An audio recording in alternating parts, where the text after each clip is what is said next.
देशमुख सरपंच देशमुख यांची हत्या अतिशय निर्गुणपणे झालेली आहे आणि त्यामुळे अतिशय दुर्दैवी घटना घडली आहे आणि त्यामुळे जे जे कराड असतील वाल्मिक आणि आणखी कोणी असतील कोणी एकही त्याच्यातून सुटणार नाही.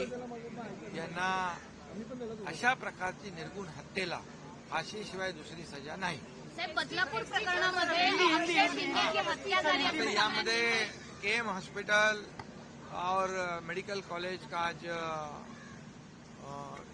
शताब्दी महोत्सव था और ये शताब्दी महोत्सव मनाया है और इसलिए मैं यहाँ पर सभी डॉक्टर्स, डीन, सभी स्टाफ, सभी लोगों को बहुत बहुत बधाई देता हूँ, शुभकामनाएं देता हूँ.